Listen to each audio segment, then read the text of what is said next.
360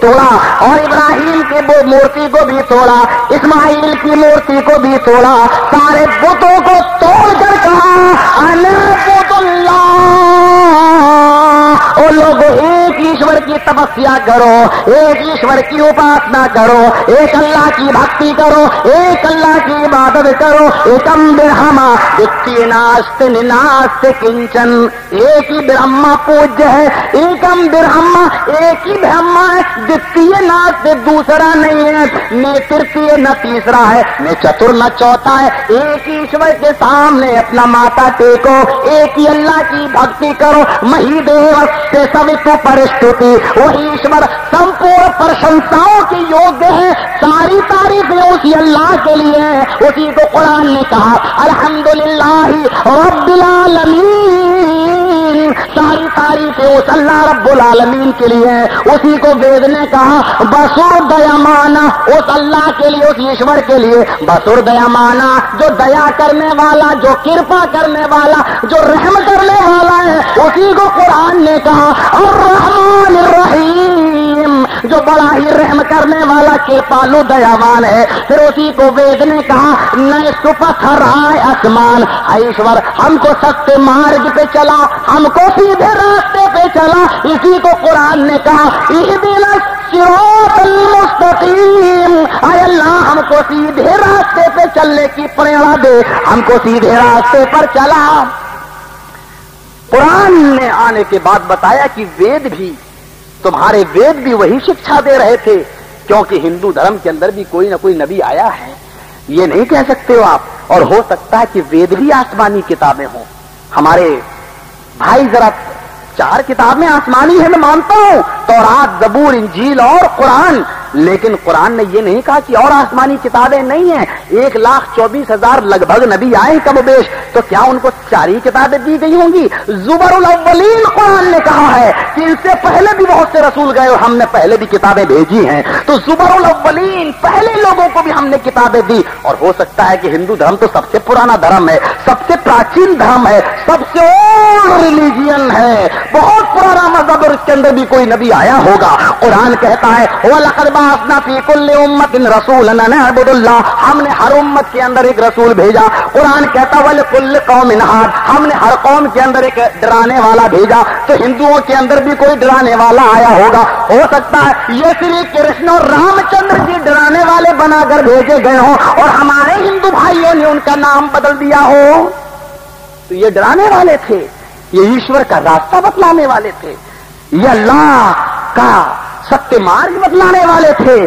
اور آج ہمارے ہندو بھائیوں نے اس کو بدل دیا. ہندو بھائیوں, تمہاری کتاب اتھروید کے اندر لکھا ہے کہ کوئی بھی پنڈت اس وقت تک مرتا نہیں جب تک کہ وہ اپنے بیٹے کو انک ہی نہ کہہ دے, اپنے بیٹے کو کلمہ نہ پڑھا دے. آپ کی کتاب اتھروید کے 20ویں کانڈ میں لکھا ہے لا الہ ہرنے پاپن الا اللہ پرم پرم, تو جو چاہے سورگ تو جپے نام محمدم. ہے میرے بیٹے, مرنے سے پہلے تو لا الہ الا اللہ پڑھ لینا. کیا کہا؟ لا الہ ہرنے پاپن. ہے میرے بیٹے, مرنے سے پہلے تو لا الہ الا اللہ پڑھ لینا. ہرنے پاپن, تیرے سارے پاپ ہرل ہو جائیں گے, مٹ جائیں گے, تیرے سارے پاپ ختم ہو جائیں گے. ہرنے پاپن الا اللہ پرم پرم, تو جو چاہے سورگ تو جپے نام محمدم. اگر جنت چاہتا ہے تو محمد الرسول اللہ کا نام لینے والا بن جا. اگر جنت چاہتا ہے تو محمد کی اطاعت کرنے والا, فرما برداری کرنے والا بن جا. میرے ہندو بھائیوں, بڑے پریم سے کہتا ہوں, تم میرے بھائی ہو. آپ کی کتاب کہہ رہی ہے, اور کیا کہتی ہے سنو گے؟ کتاب تمہاری, لکھنے والا پنڈت تمہارا, چھاپنے والی پریس تمہاری, کاغذ تمہارا, قلم تمہارا, سیاہی تمہاری, زبان مسلمان کی, زبان میری, کتاب تمہاری ہوگی اور پنڈت تمہارا ہوگا. اجیان ہیتو کرت محمد محمد اندھکارم ناشم ودھایم ہتدودیت وویک. او لوگو, محمد نامی آدمی دھرتی پر پدھارے گا. یجروید میں لکھا ہے کیا؟ محمد اندھکارم ناشم, محمد نامی آدمی آئے گا,